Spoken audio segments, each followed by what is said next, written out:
مرد کی کمائی پر سب سے زیادہ حق کس کا ہوتا ہے؟ ایک عالم دین کے پاس ایک شخص جاتا ہے اور وہ سوال پوچھتا ہے کہ مرد کی کمائی پر سب سے زیادہ حق کس کا ہوتا ہے؟ تو وہ اتنا خوبصورت جواب اس کو دیتے ہیں جو میں آپ کے ساتھ شیئر کرتی ہوں، ذرا غور سے سنیے گا کہ اگر کسی شخص کے پاس ایک ہی وقت کا کھانا ہے، اس کی بیوی بھی بھوکی ہے، اس کے بچے بھی بھوکے ہیں، کھلانے کے لیے ایک ہی وقت کا کھانا ہے ایک مرد کے پاس، اس کے گھر میں اس کی ماں بھی بھوکی ہے، اس کا باپ بھی بھوکا ہے، اس کی بہن بھی بھوکی ہے، اس کا بھائی بھی بھوکا ہے، اور اس کی بیٹی بھی بھوکی ہے، اور اس کا بیٹا بھی بھوکا ہے، یہ وہ گھر میں موجود ہے، لیکن ایک وقت کا کھانا ہے تو وہ کس کو کھلائے گا؟ اور ساتھ میں اس کی بیوی بھی بھوکی ہے۔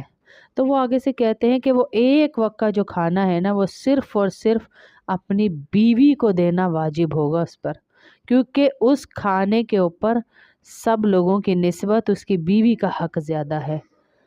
یعنی بیوی پر خرچ کرنا مرد کے لیے صدقہ بھی ہے، عبادت بھی ہے، اور رسپانسبلٹی بھی ہے۔ کیوں؟ اب میں ریزن بتاتی ہوں آپ کو، کیونکہ یہ وہ رشتہ ہے جو خون نہیں ہے آپ کا، لیکن وفا اس میں دیکھیں کتنی ہے۔ ماں باپ بھائی بہن جو ہوتے ہیں وہ خون ہوتے ہیں، لیکن بیوی وہ رشتہ ہے جو تمہاری قسمت میں لکھ کر تمہارے نصیب سے تمہیں ملتی ہے۔ ہر تھکن، ہر درد اور ہر پریشانی کو بانٹتی بھی ہے، اس کے دل میں تمہارے لیے دعا بھی ہوتی ہے، تمہاری راہ میں قربانی بھی ہوتی ہے۔ کون اپنا زیور کسی کے لیے بیچتا ہے جی؟ کون اپنا زیور بیچ کے اپنے شوہر کو کھڑا کرنے کی کوشش کرتا ہے؟ کون اپنے باپ کی دی ہوئی ایک ایک چیز بیچ کر اپنے شوہر کو عزت دینے کی کوشش کرتی ہے، اس کو نام، اس کو کاروبار دینے کی کوشش کرتی ہے؟ کون اپنے شوہروں کے عیب پر پردے ڈالتی ہے؟